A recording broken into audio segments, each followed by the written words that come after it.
his agent has spoken to Arsenal. Now, whether that manifests itself in a transfer, well, that remains to be seen. But there's nothing.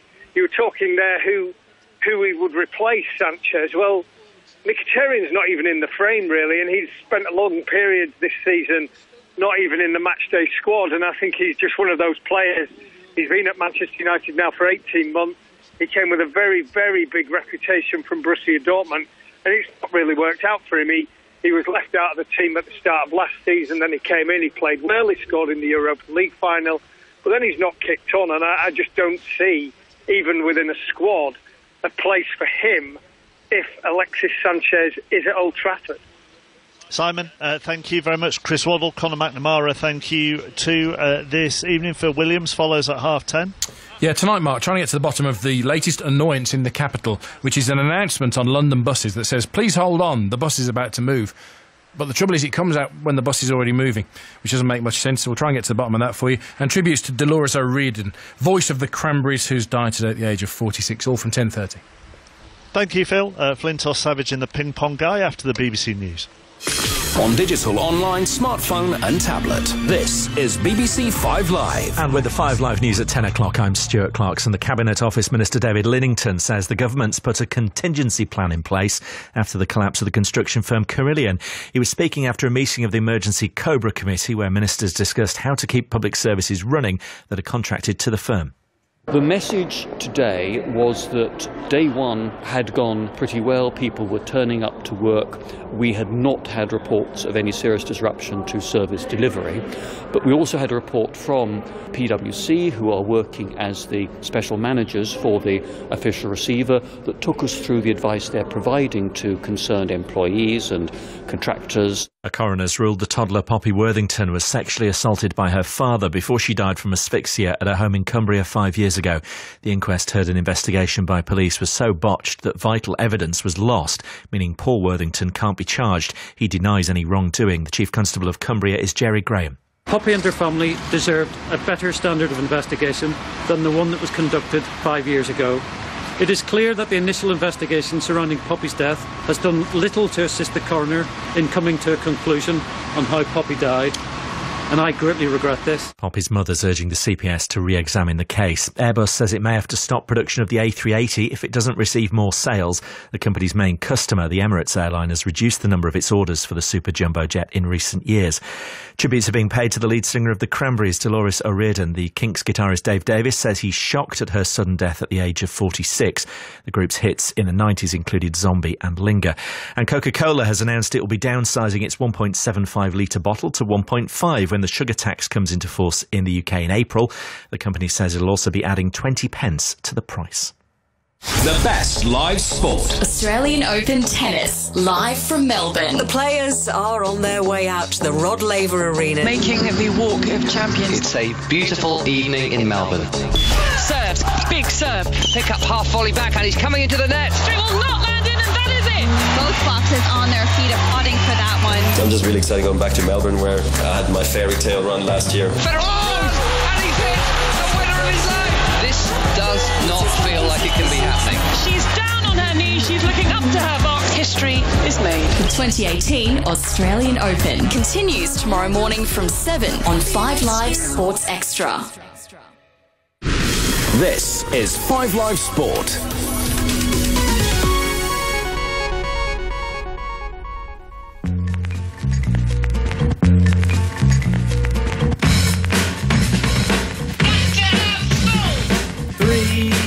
That's a magic number. Yes, it is. It's the magic number. What does it all mean? Hello and welcome to Flintoff, Savage and the Ping Pong Guy. That's me, Matthew Syed. We're back with another set of meaty topics. First up, we're going to discuss the Ashes. Then we're going to find out what we're all excited about in 2018 and what's going to bore our socks off. Remember, you can use the hashtag FredSavSide to suggest future topics you'd like us to hear about. Let's do a quick Ashes chat. Last time we were in the studio, the Ashes were just about to get going. So let's quickly find out what we made of it. Let's start with a cricketing expert. Robbie. I'll be dead honest with you. I didn't see much of it. I don't have the correct channels to watch it on. That little channel that they get a few people working on. BT Sport was on, but what a fine job we done. Yeah, really. About as good as the cricket. But brilliant job. I thought England were going to win. Two things surprised me about the series. Yep. One was how good Australia's bowlers were. Yeah. And you look at them, and I know Australia have had the great bowlers in the past. Let's say great, they've had Warren and McGrath. So if you put them in any attack, the attack's going to be good. Yep. But I reckon, as a rounded unit, I reckon them fast bowlers they've got now are the best they've had. Really? In a long, long time. People criticise me. You've got Stark bowls fast left arm. Hazelwood surprised me so much. He was the fastest out of all of them, bowling at 150 odd k's an hour, which is what, 90 odd, 94 miles an hour. You had Cummins, who I didn't think was any good, who was good. And then you had the spinner Lyon. So I think as an attack, it's as good as you'll face. So that surprised me. Just for a comparison, Fred, how fast did you bowl? Regularly late 80s, at top end mid 90s. Yeah. Did you get over 90? What? I bowled 96 and a half. Did you? Me fastest? Yes, Robbie. What's your mouth out? The strange thing was, I don't want this to be about me, but has anybody got? Was it Shoaib Akhtar bowled 100 mile an hour twice, both at Nick Knight, in the same game. But yeah, so it was a combination of their aggression, but also it's a bit of variety as well with the left arm. Yeah. But do you know what also surprised me? England's fragility. Yeah, right. How fragile they were. Yeah. And I don't mean this just on the pitch, but when they started getting a few words said to them, they started moaning like children. I didn't see that coming. That was a bit soft. Yep. On the field as well. Do you know, there's times in any sporting match, and I'm not saying that I was perfect. I went to Australia, I lost 5-0. Mm-hmm. I know how hard it is. Yep. And you get on a bad run against them, and they just hammer you. Mm-hmm. But what surprised me so much was, you know, in them situations in the game when you needed someone to dig deep with a bat or the ball, with the exception of possibly Jimmy Anderson and Dawid Malan, who surprised a lot of people, nobody was prepared to do it. You know, the little bits I watched, we were running in and bowling at 81 mile an hour. What are you expected to do? So why is pace so important then for a layman on cricket? Why is pace so important in Australia? It's quicker. It's quicker, obviously, but also as well at home. This is boring. You use a different type of cricket ball which will swing. So pace isn't a bigger. It's good to have, but it's not as imperative. So when the ball's doing nothing, there's no movement sideways. Pace is what you need. The 90 mile an hour in Australia is different from 90 mile an hour. It's not different, but in England you've got other options. The ball will swing around, it'll bounce, and it'll move off the surface. So it's skills like your Jimmy Andersons. Yeah. Your Stuart Broad can move it around a little bit, but if you haven't got that, if it's doing nothing, you're bowling straight at 80 mile an hour. So if you've got pace, you try and ruffle the batsman. You can bowl bouncers at 90 mile an hour. Yeah. You make them think about something else. I thought Jimmy Anderson was exceptional, but it didn't get the backup. And the other thing that annoyed me was we got beat. We were 3-0 down, right? Then people started scoring runs. And then all of a sudden, Alistair Cook, 200. Yeah. And I'm not having a go at Cook here because he'll be gutted he did that in that game and not the first game. But some of the other lads started running in and all these cricketers from the past, right, who played in dead rubbers, and there's no getting away from it. Yep. If you've lost a series 3-0, the next two are dead rubbers. And I've seen England sides in the past win the last Test match in Sydney and celebrate like they won the Ashes. Embarrassing. Yeah. You're playing a dead rubber. Yeah. And then the fourth Test was the most competitive. Yeah. And I don't care what you say. The Aussies wouldn't be as intimidating. Can I just ask a quick question? You called the Ashes series correctly, but Steve Smith, as a captain and as a batsman, people are talking about him as potentially the greatest batsman since Bradman. Some are saying he might even go on to transcend Bradman, and his technique is so unconventional. What do you think about him as a player, as a potential icon, and technically? Should we be modelling batsmen on his technique?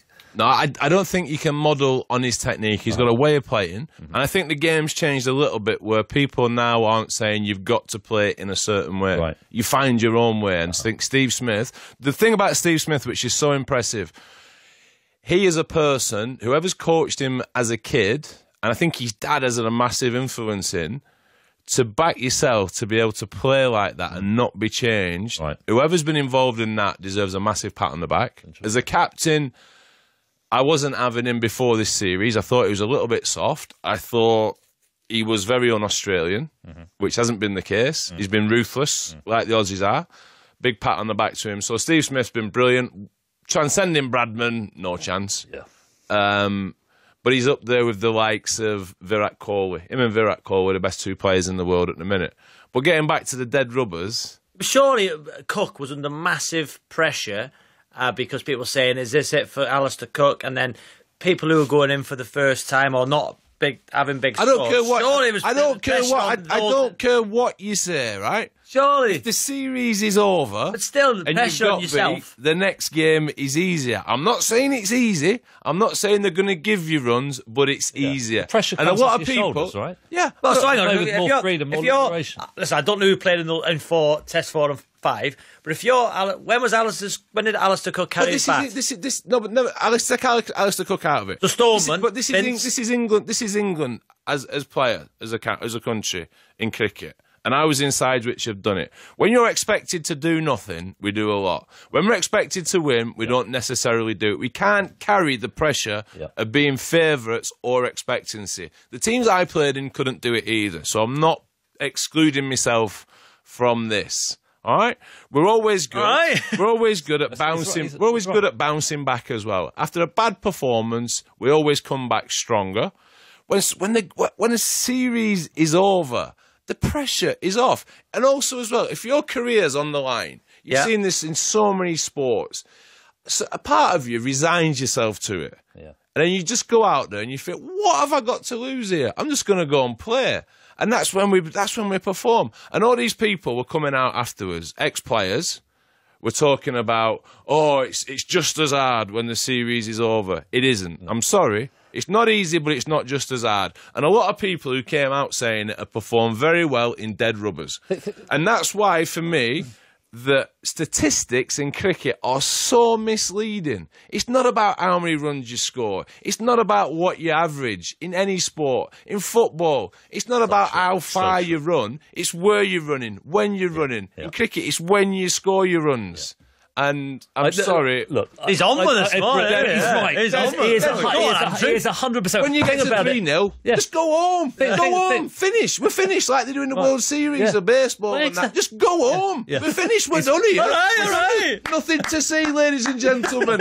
Nothing to see. And while I'm on my soapbox, I'm going to keep going on. I'm fed up of taking the can for 2006, 2007's 5-0 drumming. Since then, we've lost 5-0 again. We've just lost 4-0. I'm the scapegoat. I'm the one saying it was my fault. I drunk too much. No, it's not. I was playing with a load of Herberts.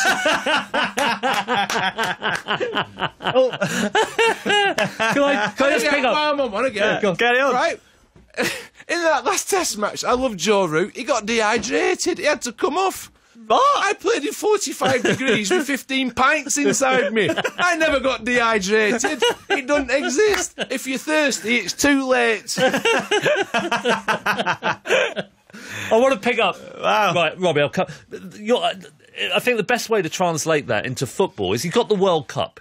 You're playing in the semi-final. You're trying to get into the World Cup final. The pressure. The whole nation is watching. The expectancy. You lose the semi-final because you haven't got the mental strength or you don't have the ability, and then you play a third, fourth playoff match. Oh. It's not the same, Robbie. The pressure is different. The psychology is different. That's not to say that it wasn't a great innings. It's not to say that you want to try as hard as you want to try. Yeah. But to say that you did it in that exactly, of course you would. But the idea that the pressure... Why you can both argue and come for me? Well, you were saying that the pressure's the same. I'm just saying it's 3-0. I'm not saying they give you runs. I'm not saying they just throw them up here. So subconsciously, if they're not okay. Exactly. I don't know who batted in the fourth and fifth test, right? But from memory, Stormman, Vince, Root, Milan, who I thought done very, very well. Surprised me. But if you're those youngsters and are not like an Alistair Cook or a Joe Root who's captain, if you're one of those players who hasn't performed and you're going into bat, you're thinking to yourself, if I'm out for a pair here or get a low score, I might not play again. So surely those runs for those people count. Of course, there's going to be some individual pressure, but That's what what Fred I'm is saying. saying is the whole dynamic changes. When the Ashes is live, when you've got the chance to win that precious urn or retain it, the pressure is totally different to when you're playing for your average or you're playing for your place in the team. The nation is behind you. There's a totally different feel, a totally different ambience to a game. That's the difference. That's the difference for me between good players and great players. Yeah, it's timing when you do it. Steve Smith turning games on their head by scoring runs when it's tough. Yeah, unbelievable. But do you know what? I watched the little bits I saw, and for me, you talk about Steve Smith and all these guys for Australia, but the one bloke who epitomised it for me was Hazelwood. Mm-hmm. I watched this lad bowl who, you know, he's all right and he gets them down at mid-80s. I watched this bloke charging in spell after spell like his life depended on it. He was running in like his arse was on fire. You should have seen him. He was charging in every time. And then all of a sudden, I watched a bit of England bowl, just lobbing in. That's what I'll tell you. Stuart Broad. I'm a Stuart Broad fan. He's hard to criticise because he's taken so many international wickets. But if you're bowling at 80 mile an hour, Stu, you're not effective. Watch Hazelwood. Charge in. Get them down. Going back to your point. So just say then, I'm playing. So Australia were the far better team. They weren't. That's the thing. Well, they were. They won 4-1, 4-0, whatever it was. Right. So if I'm playing Old Trafford, then just say, and we're 3-0 down. Yeah. Game's gone, over, finished. I'm just going to say what, they're 3-0 up half time, right? You're playing against superior players. Totally different. Hang on, whoa. Game's gone. It's not gone. Hasn't gone. You can still come back. Okay. How's the 3-0 down in 10 minutes ago. All right, I'm just going to say, I tell you what. It hasn't gone. You've got 10 minutes. You've got 10 minutes. Realistically, okay. You've got 10 minutes. On What about Liverpool? What about Liverpool United 3-0, 3-3? United 3-0 up. Yeah. What about Liverpool in Champions League final? Those teams are on the same quality. You would suggest that's why they played in the Champions League final, because when you've got Shevchenko and these players and you've got Gerrard, you would say they're on a par. When you're playing for the lesser sides, which on the basis of being 3-0 down, Australia was superior. So 3-0 down. Go home. You've won. Right? Go home. So 10 minutes to go. I'm playing for a team, an underdog, like a Leicester, like a Blackburn, at Old Trafford, at Anfield, at the Emirates against the Invincibles. 3-0 down. You're saying to me, in your head, you're thinking, never going to score, never going to get a chance. We haven't had a shot. I tell you what, I'm going to take my boots off, go off. No, I'm saying the exact opposite. I'm saying you're 3-0 down. Go on. What's the worst thing that can happen now? Go and have a go. Have a go. It doesn't matter. But the pressure's totally different. We keep getting beat. Let's have a go. The point you made about average. We're getting beat anyway. Have a go. I think you're right, and I think it's a show. I suppose just to tail this off, Bayliss is going to stay as coach. Apparently, I'm really interested in why on earth, in the most important series that exists in cricket, the England players didn't have the mental strength. They were fragile. They didn't have the fire in their belly. They weren't as galvanised as they should have been. Is there anything that you can point to that might explain that? Because to me, I think for the first time in a long, long time in cricket, Australia have become Australian again. They were ruthless. They were like the teams used to be. England have become England again. We've gone back to 90s. We've gone back to being soft. We've come back to taking easy options. So Trevor Bayliss is stepping down 2019. What is he? He's a coach. Is he the coach? So he's the manager, is he? Yeah, he's a man. So he doesn't. Homo sapien. So he is the coach. 2 legs. He's an Aussie. So who's the focal point? Got a nose, 2 ears. Who's the tongue in his mouth? Who's the focal point of English cricket? Oh, Strauss. Who's his boss? Who's Bayliss' boss? Strauss. Andrew Strauss. So Andrew Strauss employs the coach and the committee, do they? Yeah. So would you ever go as coach? Would you ever put yourself forward for that job? If you want me to do it, I'll do it. Really? Yeah. Would you? Yeah. Could you have to put yourself forward? I have done. You have done? Yeah. I applied. When? When Peter Moore's got the job for the second time. Oh, so would you apply again? What are you looking like that for? I didn't know that. Did you know that? Oh. He'd applied for the England coaching job. I'll tell you exactly what happened then. Yeah. I can't remember who we've been beaten by. but we've been beaten again, and I watched it, and I was disgusted in how we were playing. Mm-hmm. I was disgusted in everything that was going on. And there's two ways you can go, right? You can either bang on about it, like a lot do. Mm-hmm. You can talk about it, you can put players down, or you can try and make a difference. Mm-hmm. And I thought, you know what, I'll have a crack at this, knowing I probably won't get the job. So you had to apply, like you do with any job. So I wrote an email to the lad who was doing the interview process. He's called, That's helpful. Yeah. I think I got the right email. Thinking of reply. Good start, that. You're on fire here. They're using a fella called Chaplin, who's Tom Chaplin, the musician's brother. Yep. So he's on the interview process. I've sent an email off. I've written it, why I'm applying for it, what I think. 2 weeks pass, no reply. No. 3 weeks pass, no reply. So I said to Richard Thompson, who I mentioned before, my agent, he knew I'd apply, so I've not had a reply. I've not had anything. I've not even had an automatic email. I've had no reply. So he chased it up. Turns out they didn't believe it was my email. Shut up. No. I've had one email all my life, which I've had fixtures on. I've had teams where to turn up. One email. And he said he didn't know it was you. So the ECB have used that email to contact you before. They get an email from Everyone that has. address. I've only had one email. So I've not had a reply. So then I do get a reply now because they know it's me. So I played out with this fella on phone. And he got to the point where he was talking about it. And I was serious. Yep. But my whole thing was, who is going to be going for this job? Who are you looking at appointing? Will I be better than the bloke that you're thinking of appointing? And Peter Moores was the front runner. And on my heart of hearts, an honest opinion, I would not be better than him. I've got so much time for him. Yeah. So after a 20-minute, half an hour conversation, I withdrew myself because Peter Moores, for me, was the best option. Yeah. And I said, if Peter Moores doesn't get it, or you're not going to have him, put me back in the app. Really? Would you go for it again then? When's it up? 2019? Yeah. Do you know what? If I'm talking with my heart, yes. And I want to do it one day. Don't get me wrong, I do. I want to do it one day.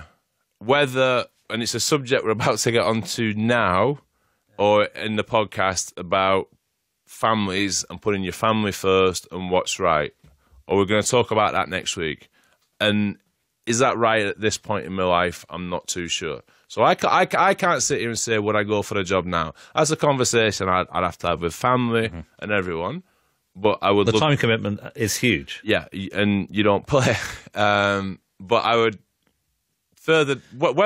I'd like to do it. Yes. I just say, Fred, when I don't know. You mentioned it is so easy as a journalist or as a pundit to look from the outside in and say all of the things that are going wrong, and to critique coaches, to critique players, to critique the support staff, to actually have the balls to say, I'm going to put my reputation on the line. Yeah. I'm going to get involved. I'm going to make a difference to that team. I'm going to put in some new, fresh thinking. I think that takes real courage. But also, as well, sorry, Matthew. Yeah. Other as well. I did a bit of commentary last year in the NatWest Blast. And I did a bit. And what I realised whilst I was commentating was... Dressed as Elvis, no? Was that I fell over a speaker, yeah. But what You're going to be head of England cricket, you're dressed as Elvis falling over a speaker. I need to mix it up. What are you talking about? I'm not asking you for a reference. I might ask Matthew. No, but what I realised was, if I'm at you sat in a commentary box or you're in the pod as they do it on Sky, and you're looking at a game on a monitor, and you're watching it all unfold, and with the clarity of not being in it, with the clarity of seeing where a fielder should be, or what decision a batsman should make at that point, where he should be looking to hit it, where a bowler should be. But what you forget is, and too many people forget it, put yourself in that moment. Yeah. You got the pressure of the game. Yep. You got the pressure of the crowd, the expectancy that you're putting on your own shoulders. You're ticking, your beans are going. You don't think clearly. And too many people forget that. Yeah. You know, people who are criticising England, some have never, hardly any have won in Australia. Hardly any of them. They've all been there. Some of them are criticising the captain, never captained in Australia. I've done it. I know what it's like. And it'd be very easy for me. You know, we've had a bit of a joke saying they should go home after 3-0. But it'd be very easy for me to say they did this wrong, they did that wrong, they did the other wrong. And I've been there. And it's horrible when you're getting beat. And it's a hard cycle to turn around. The only thing I will say, at times, I just thought we lacked a little bit. I don't know if heart's the right word. Just a little bit of that up and at them. Yeah. That little fight. And, you know, just fight. And at that level of cricket, it's not so much about technique. They all know how to play. They've all gone through thousands of hours of practice and a lot of technical coaching in their youth. It's mainly psychological. It's finding someone who can inject. But I think I'm not got all my badges as a coach. I've got 2 badges. You need your 3 and your 4, I think. I don't know how it works. But I look at players and they get to that level, and I look at county players. And technically, I could help them a little bit. If you're doing something glaringly wrong, you can talk about it. But when I've looked back on my career now, I've realised that I should have spent more time on my head.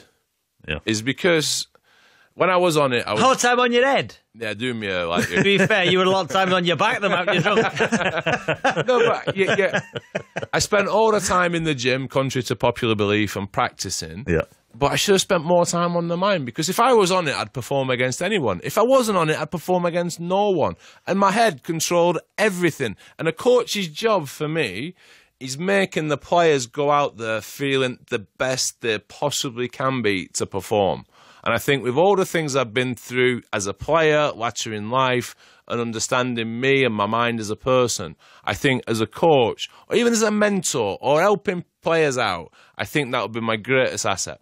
Just while we're on the subject of cricket, I seen a tweet off. It was on Twitter's talking about county cricket, and I seen your response. Do you remember what it was? Yeah. And I read it and said, "Wow." Do you mean like I didn't understand it about county cricket? But the problem is what happens. England underperform.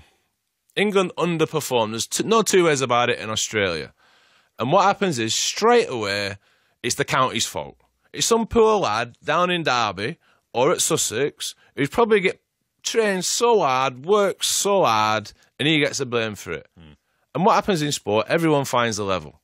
For someone, playing for Derby might be the pinnacle of their career. They might work so hard to do that. They'll never play for England. But that's their World Cup. That's their big moment. You get some lads, and don't get me wrong, they've got no ambition of playing for England. They've got a nice life. They enjoy their life playing county cricket. What is wrong with that? So Why have people always got to be ambitious? And we spoke about this in your previous podcast. Sometimes I look at people and I'm jealous that the fact that they're happy. Yeah. They're happy with what they're doing. I see my mates, they work all week and they just do the job and then they get hammered up weekend. But they're happy. Yeah. For me, that is not how I work. For me, whatever I do, I need to do better. I need to push on. But I also understand that other people aren't like that. And Matthew Pryor, he did this interview and this is what got my back up a little bit. He was pointing the finger at county cricketers. And whether the interview or the quote was taken out of context, I'm not sure. I don't care. But leave these lads alone. They're doing their job. They're having a go. And the other thing is, when England perform, nobody turns around and says, them county cricketers, don't they work hard? Aren't they? Yeah. That's the reason England have done well, because the counties they're producing players.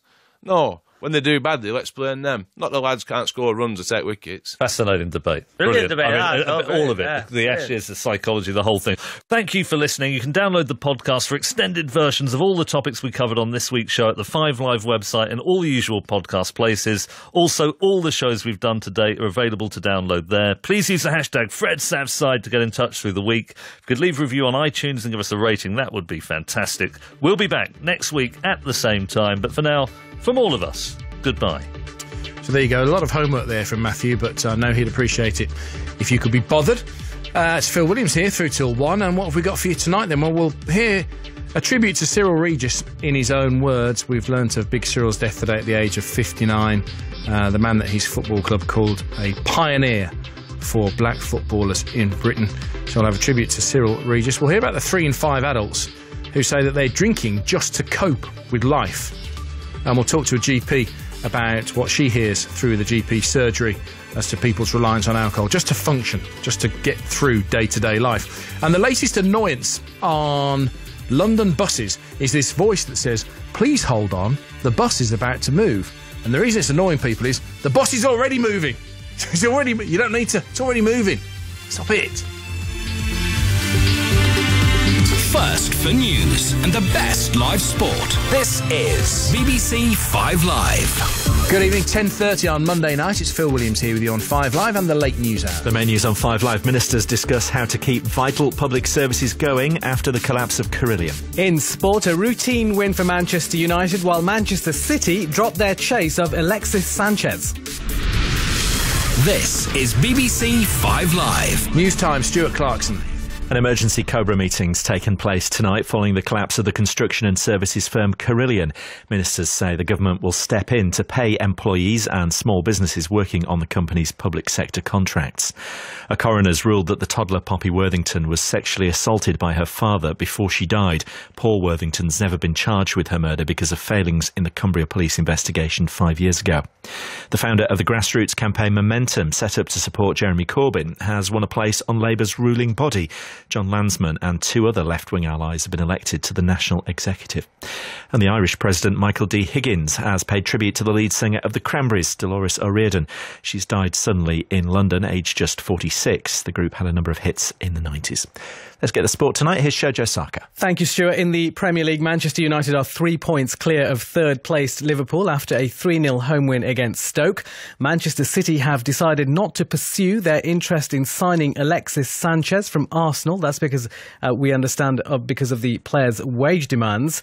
Chelsea's £1 billion development of Stamford Bridge has moved a step closer after Hammersmith and Fulham Council passed a motion that will prevent an injunction blocking the plans. The 4-time Olympic champion Simone Biles says she was sexually abused by the former Team USA gymnastics doctor Larry Nassar. He's serving a 60-year jail sentence for having child sex abuse images on his computer. The ECB says it will make a decision on Ben Stokes' availability to represent England in the next 48 hours. The all-rounder has been charged with a fray following an altercation outside a Bristol nightclub in September. And Judd Trump has beaten Liang Wenbo 6-4 in the first round of the Masters snooker. Earlier, Ryan Day knocked out Ding Junhui by the same scoreline. This is BBC 5 Live on digital, online, smartphone and tablet. The weather windy tonight with clear spells and blustery showers. The showers bringing snow over the hills, but also to low levels in some northern and western parts of the UK. Fairly widespread frost likely by morning with some ice around. Tomorrow, mix of sunny spells, blustery showers, snow for the north and in hilly areas of the south. Get some gale force winds in places as well tomorrow. And temperatures only just above freezing for Edinburgh and Belfast, and the highs of 4 degrees in Manchester tomorrow. So the London bus story, it's an intriguing one. Right? A glitch apparently has caused this announcement about the... hold on, the bus is about to pull off, even when the bus is moving. And it's annoyed a lot of bus passengers. So we'll get into that after 11. But what we'd like from you tonight, because Mondays are quite a good moan day, aren't they? So do you want to get your Monday annoyances off your chest now? So something that's really bothered you, the more trivial the better, because they're the most annoying things. Something that's happened today that's really, really bothered you. 85058 by text. You can tweet them to @BBC5Live. We've got some mildly irritated men in the studio tonight, so let's go to one of them now. Stuart Clarkson, good evening. What's annoyed you? Well, I knew I was doing nights the next couple of nights, so I wanted my sleep today, so I thought I'll nip to big shop quickly at the supermarket this morning, get in, get everything I need, get out again. There's people just going so slowly, trotting around the supermarket like they've got all day. In front of you? Yeah. All round the aisles. It was really busy. Just people stopping in the middle of the aisle, and I just want to get to the broccoli. You want lanes? Get out of my way. You want lanes in aisles, don't you? Yeah. So people are in a hurry, and then you get to. Have you got a trolley at this stage or a basket? I got a trolley. Yeah. Big shop, and and then you get to the checkout, and there's big queue, and they're not opening any more checkouts. And I want to get out of here and get to bed at 10 o'clock on a Monday morning. That was my annoyance. Have you ever in your life uttered the sentence, "I just want to get to the broccoli"? don't think so, actually. I will introduce you to In what online. other context would you find yourself needing to say that? Get out of my way. My annoyance for today took me about 0.3 seconds to think of it. My wife's father. Your wife? Wife's father had his 80th birthday over the weekend. She carefully made sure she sent his card in good time. Yeah. We went to the party and everything, only to find out this card has still not arrived about 5 days later. Turns out the postie put it in the wrong house. Yeah. And then the people who only live around the corner couldn't be bothered to bring it round. So you're Disappointing, annoyed. really. You're annoyed at the postman, and you're annoyed at the people whose house it went to. Absolutely. Did they know it was your father-in-law's 80th? She got the address right, with her own parents' address, yeah. No, they didn't know it was 80th, but Yeah, it looked